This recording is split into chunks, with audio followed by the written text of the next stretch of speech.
سامعین ناظرین، infection control society آپ کی صحت کے لیے، آپ کی آگاہی کے لیے مضامین آپ کی سماعت کے لیے پیش کرتی ہے۔ سینئر افراد کے مسائل اور بڑھتی ہوئی عمر کے ساتھ جو مسائل پیش آتے ہیں ان کے بارے میں ہم آپ کو بتا رہے تھے کہ ان کو کس طرح آپ کنٹرول کر سکتے ہیں۔ الگ الگ جسم کے مختلف اعضاء کے بارے میں ہم بتانا چاہتے ہیں۔ آنکھوں کے بارے میں ہم بتائیں گے کہ ہماری آنکھیں 40 ایئرس کے بعد بوڑھی ہونے لگتی ہیں، یعنی کہ اس میں ایجنگ پروسیس شروع ہو جاتا ہے۔ بصارت یعنی کہ سائٹ کے متاثر ہونے کی بہت سی وجوہات ہوتی ہیں۔ ہماری آنکھوں کے سامنے کا عدسہ یعنی کہ لینس بلوری پروٹین سے بنا ہوا ہے، یعنی کہ پروٹین کا ایک کیپسول ہوتا ہے جو کہ لینس کا کام کرتا ہے، جو بے انتہا پائیدار ہوتا ہے، لیکن کیمیائی طور پر اس میں کچھ ایسی تبدیلیاں واقع ہوتی ہیں جن سے وقت کے ساتھ ساتھ اس کی لچک کم ہونے لگتی ہے۔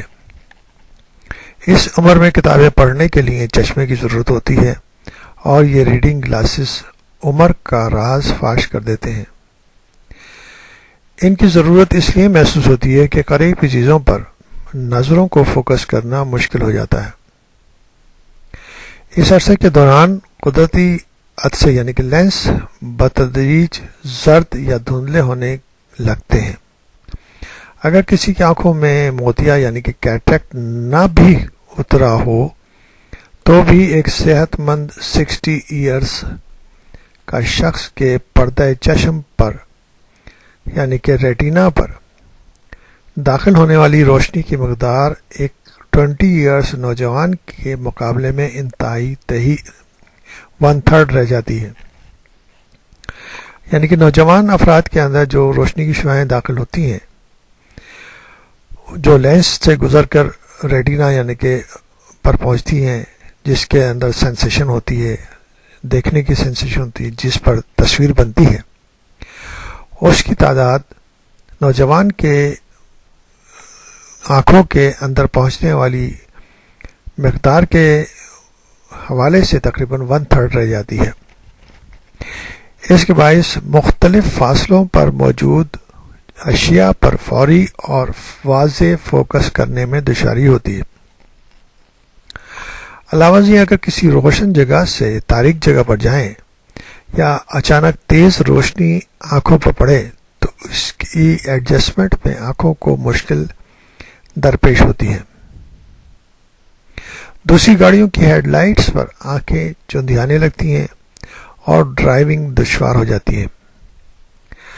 آنکھوں کے سامنے دائرہ نما چیزیں یعنی کہ فلوٹرز زیادہ بڑی تعداد میں تیرتی محسوس ہوتی ہیں، جس کی وجہ سے گرنے پڑنے کے واقعات زیادہ ہونے لگتے ہیں۔ بڑھاپے یعنی کہ ایجنگ میں آنسوؤں کی پیداوار بھی گھٹ جاتی ہے۔ آنکھوں کے ڈیلے یعنی کہ آئی بالز حلقوں کے اندر دھس جاتے ہیں۔ کورنیا کے گرد بھورے یا سفید رنگ کا دائرہ سا بن جاتا ہے، جو کیلشیم اور کولیسٹرول کی جمع ہونے کی وجہ سے بنتا ہے۔ عمر میں اضافہ، کالا پانی یعنی کہ گلوکوما، نظر کی کمزوری، میکولر ڈی جنریشن، ڈائبیٹک ریٹینوپیتھی کا خطرہ بھی بڑھ جاتا ہے۔ ان سب کے لیے کیا کرنا چاہیے؟ اگر آنکھیں خشک رہنے لگیں ہیں تو مصنوعی آنسو یعنی کہ آرٹیفیشل ٹیئرز کے قطرے آنکھوں میں ڈالے جائیں۔ کیٹریکٹ موتیا آنکھوں میں اترے تو مصنوعی عدسے ملٹی فوکل لینس امپلانٹ کر کے نظر بحال رکھی جا سکتی ہے۔ ہر 6 ماہ بعد آنکھوں کو چیک کرواتے رہنے چاہیے۔ اور سب سے اہم بات یہ ہے کہ آنکھوں میں سرمے کا استعمال اور اس قسم کی چیزوں کا استعمال نہیں کرنا چاہیے۔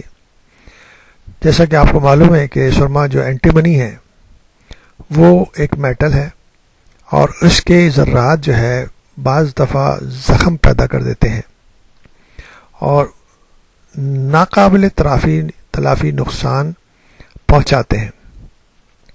تو اس لیے ضروری ہے کہ اگر کوئی بھی مسئلہ آنکھوں کے میں درپیش ہو تو اس کو چیک کروا کر اس کا علاج کروایا جائے۔ آنکھوں کی حفاظت ضروری ہے، خاص طور پر وہ افراد جو کہ انڈسٹری میں کام کرتے ہیں یا کسی ایسی جگہ پر ایگریکلچر میں کام کرتے ہیں، انہیں پروٹیکٹیو گوگلز ضرور لگانے چاہیے تاکہ ایکسیڈنٹل طور پر کوئی چیز آنکھوں میں گرے تو آنکھوں کو نقصان نہ پہنچائے۔ آنکھوں کی حفاظت بہت ضروری ہے، اس کے بغیر آپ کوئی کام پرفارم نہیں کر سکتے، اس لیے ضروری ہے کہ آنکھوں کی حفاظت کیجیے اور اپنے مسائل کو حل کرنے کی کوشش کیجیے۔